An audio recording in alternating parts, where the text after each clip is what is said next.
समूह सिस्टीम मला कायम त्यांची साथ लाभलेली आहे. ते सुनीता बरोबर धन्यवाद देतो. या ठिकाणी पुन्हा आजच्या यजमान सामंत साहेब पंच महोदय यांना सुद्धा शाहिरी मला समुद्र करून मी माझ्या कार्यक्रमाला सुरुवात करत आहे. ऐका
आपण काय बोलले काय बोलायचं राहिले प्रश्न विषयासारखा प्रश्न उत्तराचा विषयासारखा विषय तुम्ही जर विसरत असाल तर दुर्दैव आहे बुवा. त्यामुळे तुम्ही सुद्धा याचा अभ्यास करून या. मी हिंमत हा शब्द वापरणार नाही. तुम्ही हिंमत वापरता त्यामुळे तुमची किंमत कळते. आणखी तुम्ही म्हणता की हा तिथं बाजी मारून जाईल बाजी मारून जाईल आणि कोण म्हणतोय की तुम्ही बाजी मारू नका. तुम्ही पण तुमचा पण नंबर आला पाहिजे याबद्दल आपण नीट पडा. पण यासाठी मनापासून म्हटलंय पंच महोदय त्याची तुम्हाला विसर पडलेला आणि काय तुम्हाला खटक त्याची मला माहिती नाही. पंच असल्यावर पंच हे परमेश्वरच ह्या लोककलेमध्ये पंचात्मक कार्यक्रम ज्यावेळेस होतात पंच ठेवून कार्यक्रम होतात त्यावेळेस ज्ञानाचा कस लागतो आणि तो कस तुम्हाला जमत नाहीये म्हणून तुम्हाला पंच खटकतात. असं करू नका. या ठिकाणी पुन्हा मी माझ्या बारीकला बोलतोय अजून काही भरपूर बोलायचंय. या ठिकाणी उभा होतोय फुलं घेऊया आपण एका विषयाचा समाधान घेऊ. ऐका बारीक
आहे पहिल्याच वर्षी काही बोलत असते.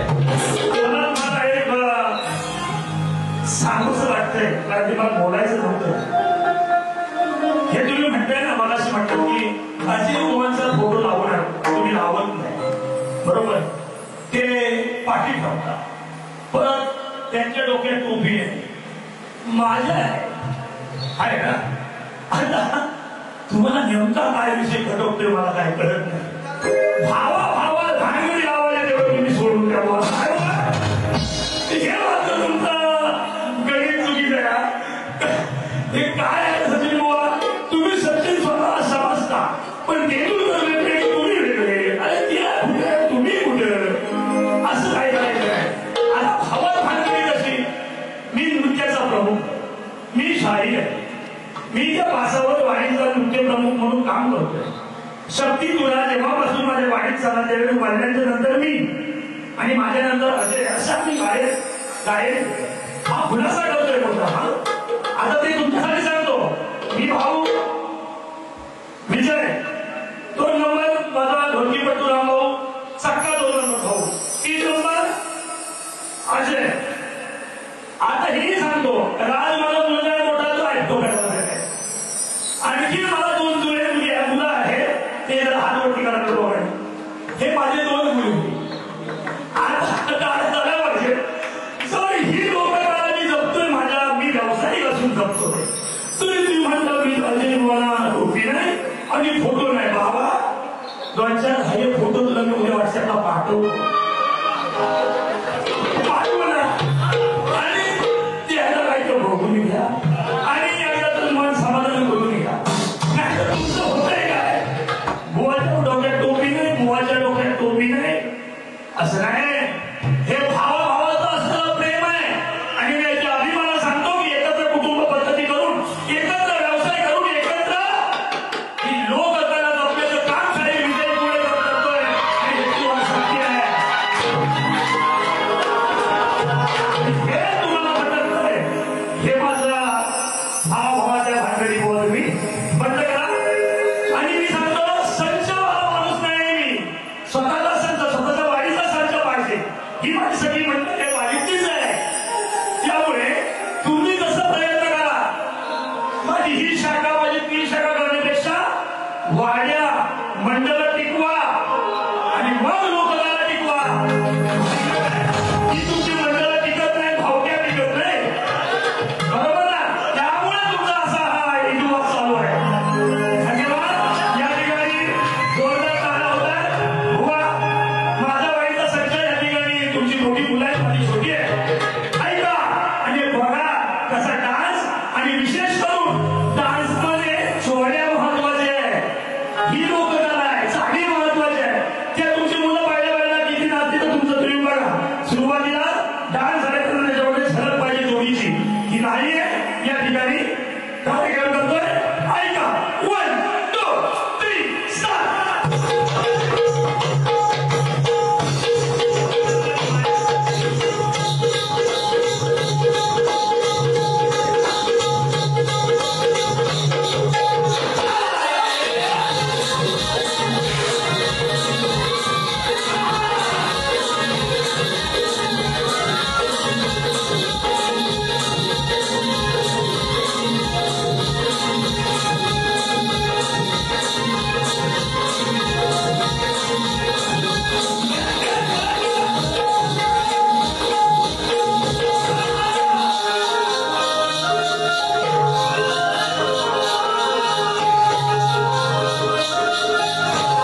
प्रयत्न केला.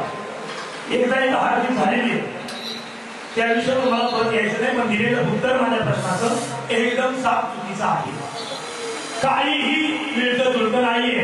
आणि तुमचा जर ग्रंथ असेलच तर तुम्ही पंचांमध्ये द्या, पंच मला निर्णय घेतो विषय संपला. आणि तुमच्या प्रश्नाच्या उत्तरासाठी माझे गुरुवारी डॉक्टर सूर्यकांत चव्हाण यांना मी या ठिकाणी निमंत्रित करतो की त्यांनी यावं आणि त्यांच्या प्रश्नाचं उत्तर, दुसऱ्या प्रश्नाचं उत्तर त्यांनी द्यावं. त्यासाठी तुमचा थांबा. मी माझ्या गुरुबद्दल सांगतो, मधुर बंदेरे आहेत, तुषार बंदेरे आहेत, सगळी महान व्यक्ती आहेत, त्याच्याबद्दल काही प्रश्नच नाही. परंतु ज्यांनी डॉक्टरनी करून अखंड आयुष्य शक्ती तुला नमन तमाशा भारुड या लोककलेला भेटत अशी एकमेव महान व्यक्ती शक्ती तुल्यामध्ये या लोककलेने पाहिले ती म्हणजे माझे डॉक्टर गुरु, माझे गुरुवर डॉक्टर सूर्यकांत चव्हाण. अनेक भाषांचं प्रभुत्व. आता त्यांच्या सोलापूरमध्ये नागदेवतेच्या मंदिरामध्ये 3 ग्रंथ, स्वतः ग्रंथ लिहिण्याचं काम त्यांचं चालू आहे. एक अभ्यासू व्यक्ती म्हणून त्यांच्याकडे पाहिलं जातं. डॉक्टर सूर्यकांत चव्हाण यांनी जे तुलेवाल्यांच्या दुसऱ्या प्रश्नाचं उत्तर देण्यासाठी मी या ठिकाणी त्यांना निमंत्रित करत आहे.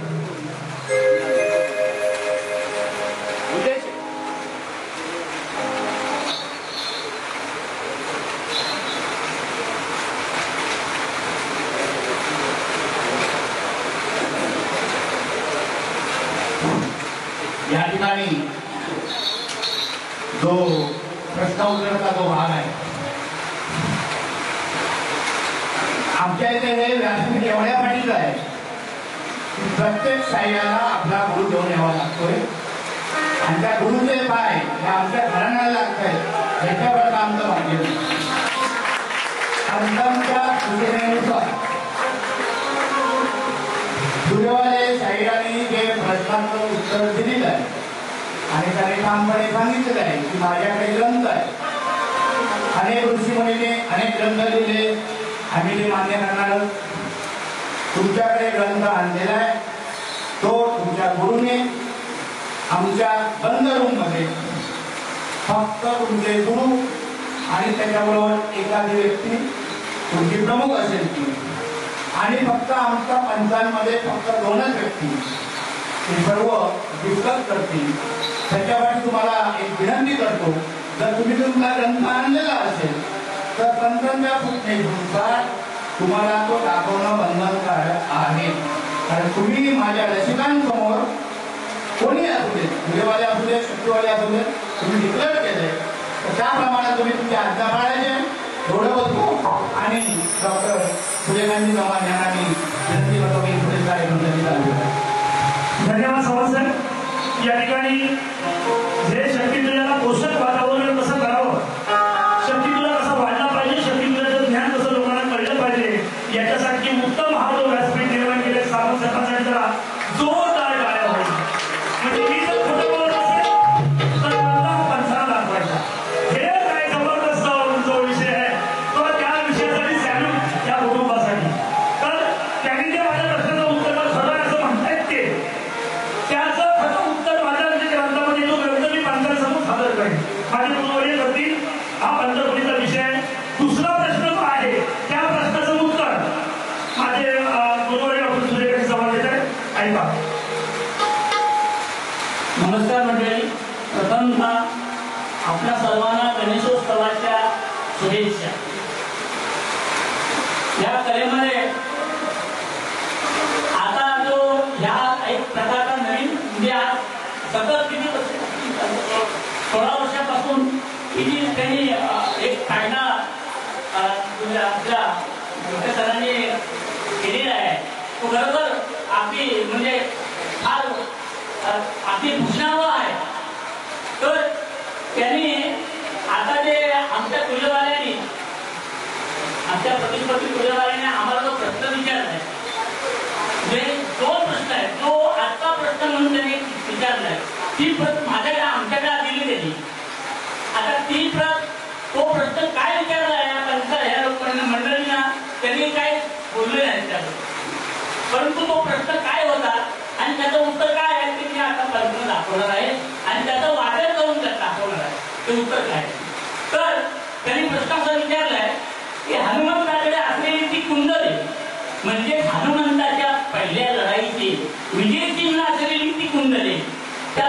प्राप्त झाली ती सांगा आणि ग्रंथ उत्तर ग्रंथ आधारे असावा असं विनंती केली त्यांनी. तर ह्या प्रश्नाचं उत्तर सध्या आपल्या देशामध्ये 108 रामायणे उपलब्ध आहेत.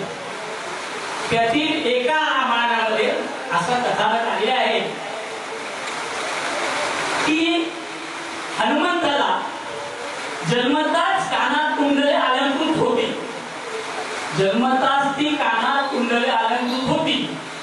एका आकाशवाणीद्वारे अंजनाला आदेश मिळाला की ह्या मुलाचे नाव हनुमान असे ठेवावे. की ह्या मुलाचे नाव हनुमान असे ठेवावे. ह्याच्या वयाच्या 12व्या वर्षी ह्या मुलाच्या वयाच्या 12व्या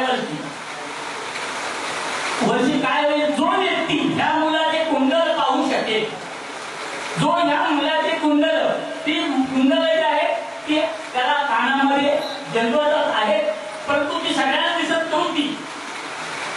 ती ज्याला दिसती, जो व्यक्ती ह्या मुलाचे कुंडल पाहू शकेल तोच याचा पिता असेल. नंतर अंजनाच्या वडिलांनी हनुमंताला वालीच्या दरबारात तिनाचा सल्ला दिला आणि परत सांगितले की ह्या कुंडलाला जो ओळखील तोच याचा वडील असेल. वाली तेथून जाताना हनुमंताला भूक लागली. वाली तेथून जाताना हनुमंताला भूक लागली आणि तो झाडावर चढला व त्यावर चढून त्या झाडाची फळे खाऊ लागला. आता त्या झाडाखाली राम लक्ष्मणाच्या मांडीवर डोकं ठेवून झोपलेले होते आणि त्याच झाडावरती हनुमंत चढलेला होता आणि तो झाडाची फळे खाऊ लागला आणि तो ती फळे वरून खाली फेकू लागला. त्याने लक्ष्मणाच्या मांडीवर डोके ठेवून झोपलेला राम पाहिला.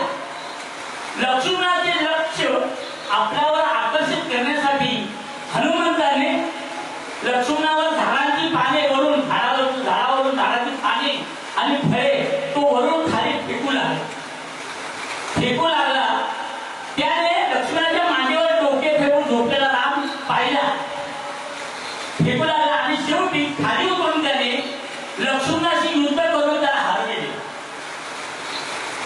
हनुमंताने लक्ष्मणाशी वयाच्या 12व्या वर्षी प्रथमता ते हरवलं. कोणाला? लक्ष्मणाला हरवले व रामाचे 3 बाण त्यांनी त्या भागातील 3 बाण खेचून घेऊन तो ते बाण घेऊन परत झाडावर चढला व झाडाच्या फांदीवरील पानात लपला. नंतर त्या लक्ष्मणाला तो दिसेल आता झाडात लपल्यामुळं. त्यावेळेला लक्ष्मणाने रामाला जागे केले. म्हटले अरे तो एक वानर आहे तरी तुमचे 3 बाण घेऊन गेला आणि तो झाडावर लपला, कुठं पानात लपला दिसत नाही मला. असं म्हटल्यानंतर राम उठले. मग रामाने त्या झाडाला छोटं मनाचं सांगितलं, विनंती केली की छोटा हो, लहान हो. मोठं झाड होतं ते लहान झालं. लहान झाल्यानंतर त्या झाडाच्या पानात लपला. लक्ष्मण दिसला तेव्हा लक्ष्मण रामाला जागे केले, म्हणाला तो वानर दिसत नाही. नंतर त्या झाडाला लहान रूपात केले तेव्हा रामाने त्या सफेद वानराला, तो वानर सफेद रंगामध्ये होता, हनुमंत सफेद रंगात होता आणि हे जे आता जे रूप दिसते हनुमंताचं ते नंतर झालेले आहे. ते तांबडा जे झालेले आहे ते त्याची कुंडले पाहून त्याला आपल्या पुत्र रूपात स्वीकारलं कोणी? रामाने आणि वालीकडे पाठवले. याच ग्रंथामध्ये पातानी पाठ नावाचा एक पाठ आहे. त्या पाठामध्ये हनुमंताचे रामाच्या विरुद्ध साध्य केलेले आहे. किष्किंधा कांड पाठ नंबर 371-372 मध्ये हा विषय आहे. हा ग्रंथ माझ्या इथं आहे आणि मी पंचांना दाखवू इच्छितो, आपण तो चेक करावा. धन्यवाद. या ठिकाणी हा ग्रंथ आणि हे उत्तर पंचांकडे द्यायचं आहे आणि आपला सुद्धा त्यांनी जे प्रश्न महाराज उत्तर दिलंय असं ते म्हणतात की खरं उत्तर दिलंय, पण त्याचं आपलं जे खरं उत्तर आहे ते सुद्धा पंचांना दाखवा आणि त्याचा खुलासा पंच महोदय करू. धन्यवाद. चला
म्हणून तुम्ही म्हणताय पाय धरायला लागले, पाय धरायला हे शक्ती तुला देववाडीला डोंगर म्हणायला ठीक आहे, पण शास्त्र जे काय सांगताय ते फक्त एकच उभं तू नाही होतो ऐका.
असं नसतंच, मला ते सिद्ध करून दाखवा तुम्ही.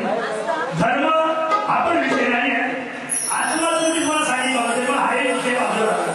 दुसरा विषय तुम्ही माहिती आहे माया सृष्टी की ब्रह्म ही निर्माण कुणी केली.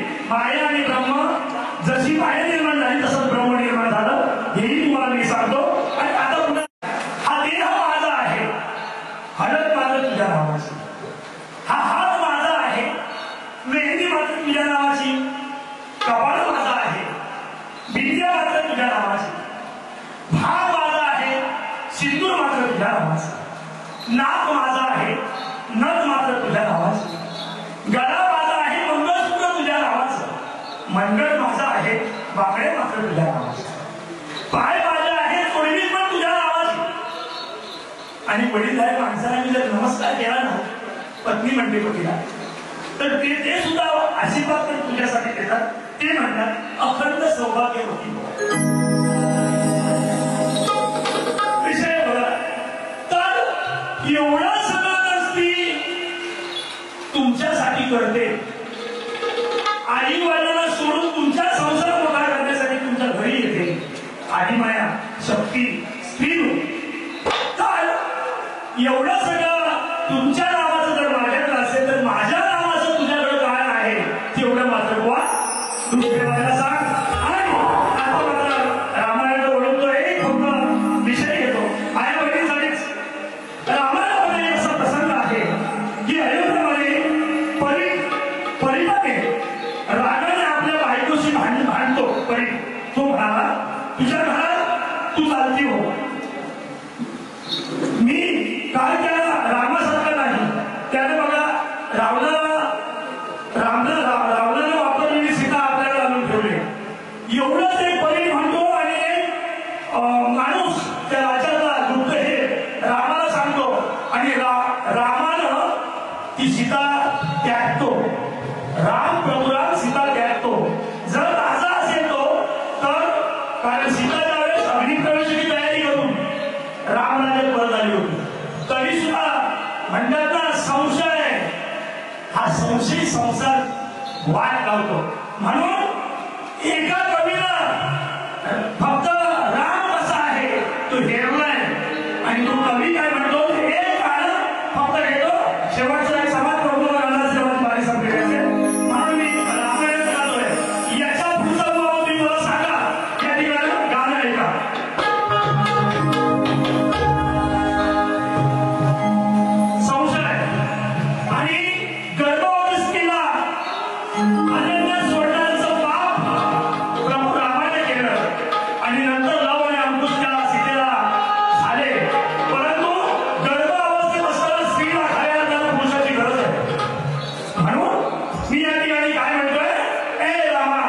असं तू का केलं ऐका थँक्यू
खंडाळावरून आलेले आहेत आणि मला ते नेहमी सपोर्ट करत असतात. तर आम्ही पाळले सगळे सपोर्ट करत असतात, त्यांना सुद्धा खूप खूप धन्यवाद. या ठिकाणी मी शेवटचं गीत म्हणजे समाज प्रबोधन. जास्त वेळ घेत नाही, देवाने गोवांची सुद्धा गाणी ऐकायचे. इथं परप्रांतीय खूप घुसलेले. इथं उद्योग बघा, आमचे भावानी कॅटरसचे मालक मुंबईसारख्या शहरामध्ये जाऊन स्वतःचा ठसावा उमटवला उद्योग धंद्यामध्ये. भावानी कॅटरसच्या नावानं प्रत्येकाच्या मनामध्ये जिभेचे पोस्टर बनवण्याचे एकमेव ठिकाण म्हणून तर भावानी कॅटरस आहे. उत्कृष्ट टेस्टी जेवण जर मुंबईसारख्या ठिकाणी कोण देत असतील ते आमचे बालकृष्ण सावंत साहेब आहे. आणि मी इतक्या तरुणांना एवढंच सांगेन की बाळा, हीच वेळ आहे उद्योग धंद्याची. हे कोकण प्रांत आहे, ही जी जमिनी किंमत असल्यामध्ये त्यापैकी मला वाटतं 15% जमीन ही परप्रांतीयाची गेली, आपण कोकणी असून सुद्धा. त्यामुळे इथल्या तरुण पिढीने उद्योगधंदा करण्याची हीच खरी वेळ आहे. तुम्ही 10-15-20 हजारासाठी मुंबईत जाऊ नका. आई वडिलांना सोडू नका. आई वडील फक्त आवाज वाडीमध्ये घराला त्यांना आजारी पडायचं बघणार नको. आणि ही इथली मुलं काय घेते गेले मुंबईत निघाले 10-15 हजाराची नोकरी. विरार, दिवा, सावंतवाड, विरार, दिवा इकडं बाहेर म्हणजे मुंबईत नाहीच प्रॉपर बाहेर निघून राहतात. आणि कशासाठी? तर ती 10-15-20 हजाराची नोकरीसाठी. मला एवढं दुःख होतं इथल्या तरुणांसाठी की तुम्ही इथं उद्योगधंदे उभी करा. ही परशुरामाची पवित्र भूमी आहे.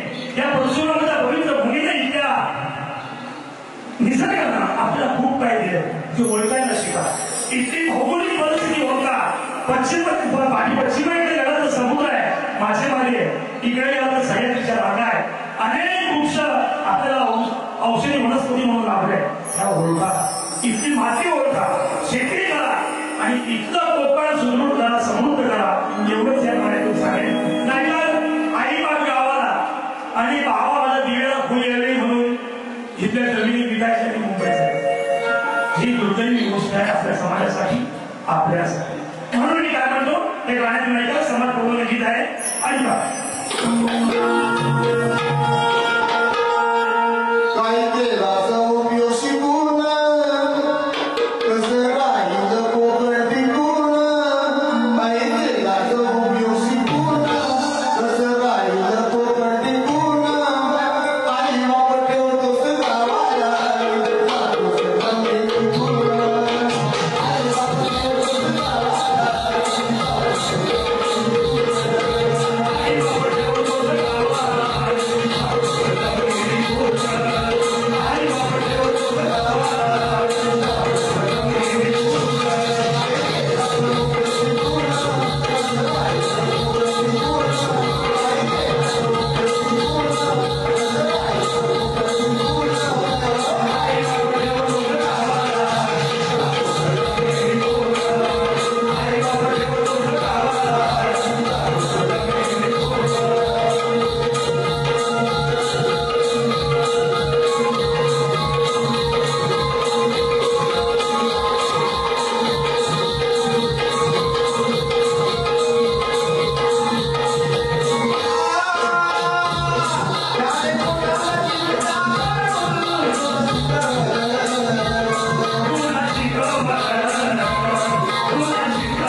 गावाला राहून हे सगळं करतोय, कला जोपासतोय, उद्योगधंदा जोपासतोय आणि असं सगळं तुम्हाला माहिती आहे. हे सगळा साथ आपला सगळ्यांचा, तुम्ही तुमचा आशीर्वाद आहे सगळ्यांचा आहे.